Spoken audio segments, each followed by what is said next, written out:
course, the upper end is what everybody knows about. It's the stone wall, Marie's Heights, the sunken road. There was fighting there in December at Fredericksburg.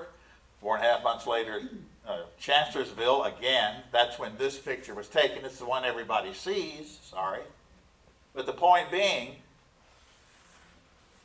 the reason everybody thinks that's the Battle of Fredericksburg, that's all they owned.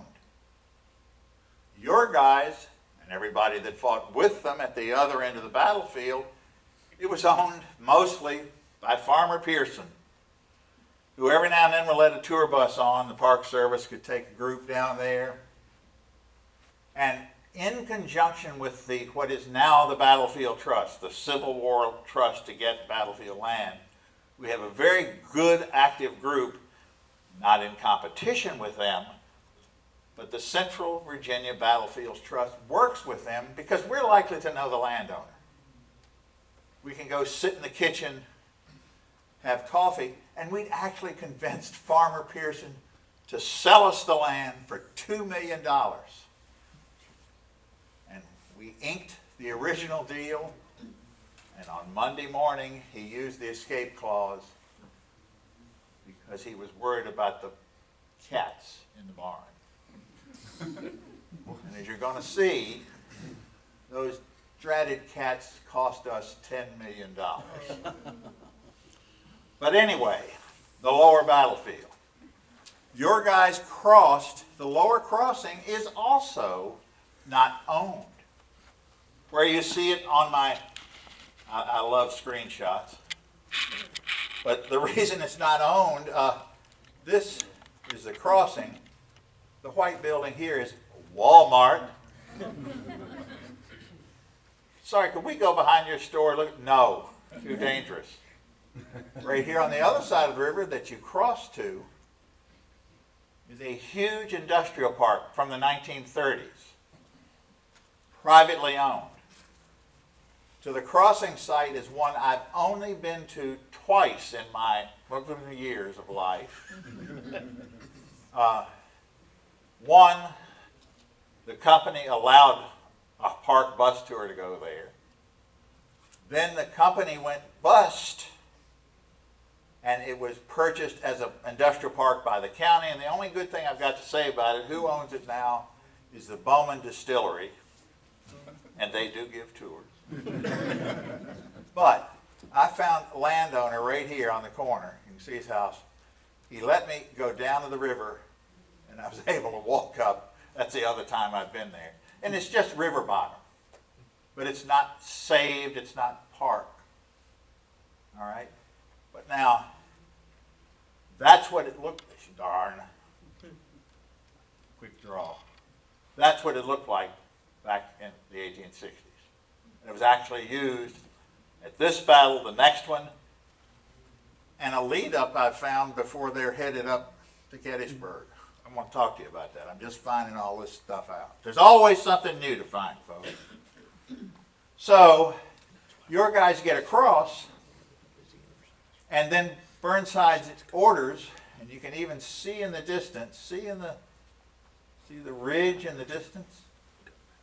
And this row of greenery is the road that goes along in the area, now called and now purchased and saved since 2009 Slaughter Pen Farm. The road is there, your guys lined up on, and the objective was at the other end of the field, the ridge. That's where Jackson was in command. And what makes this interesting is right at the edge of, hello, oh right, it goes bust on me. Right at the edge of the field is the railroad, the Richmond. So we had a line of guys there, a line of guys halfway up,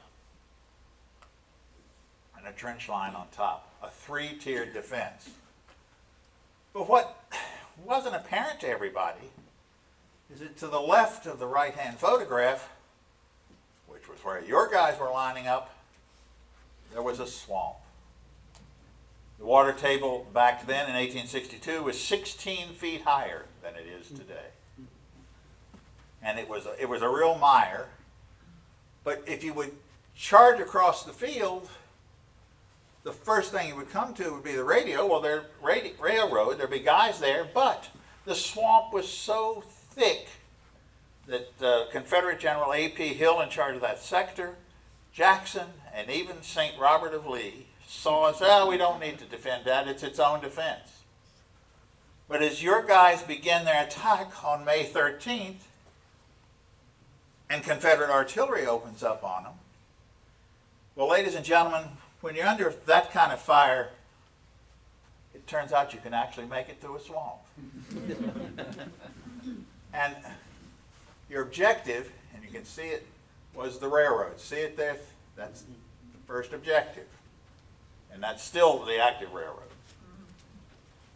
And to show you how dampness, because we had rain, there's a little bit of dampness on the edge. But this, when you're in this business of retired and able to look into things on your own, I had a friend that said, and you had this a lot, you know, I don't think that's how it was back then. And it turns out a mile down the road, nearer the creek, there's still a swamp.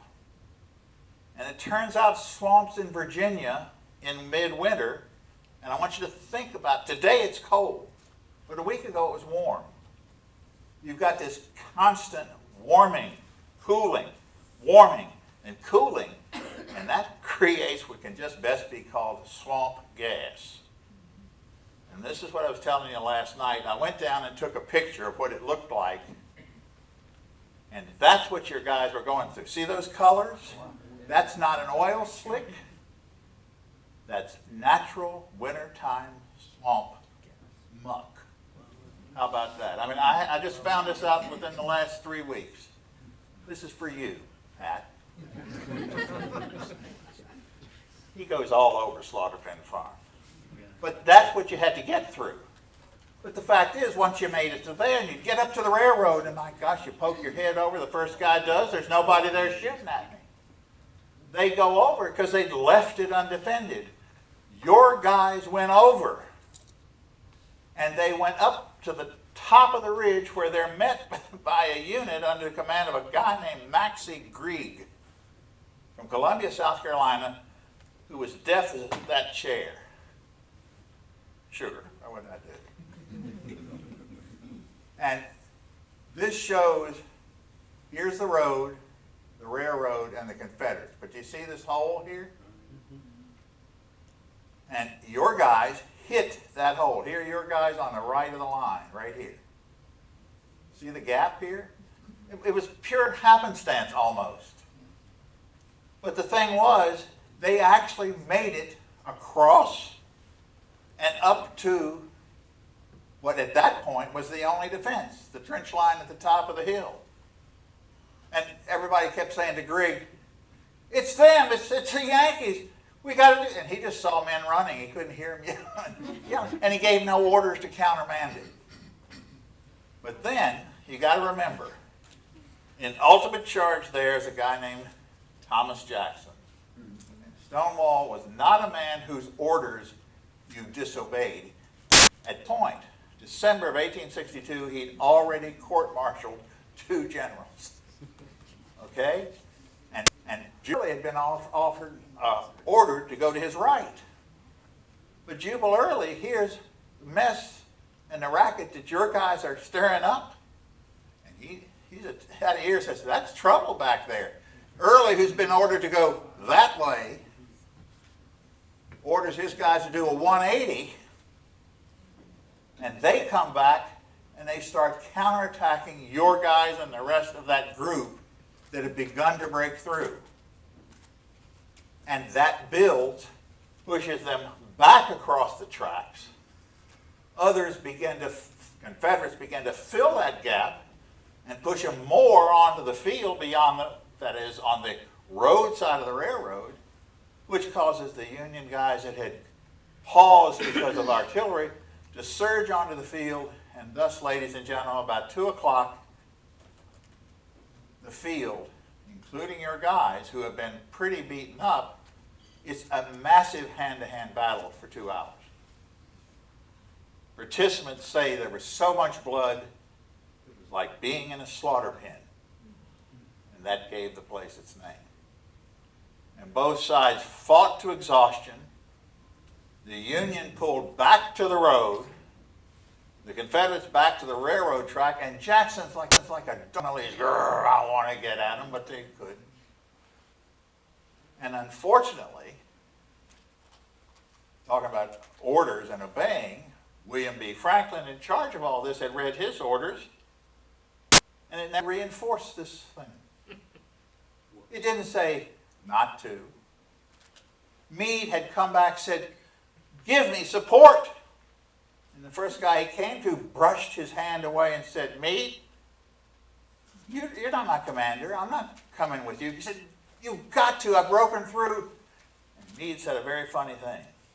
I promise it won't hurt your career. Thank you, politics of the Army of the Potomac. And thus, this whole thing that could have been the breakthrough, literally led by the 142nd who made it over, they're pushed back, the Union Army's pulled back, and what you've got at the Slaughter Pen Farm, which looks pretty nice today, you've got 9,000 combined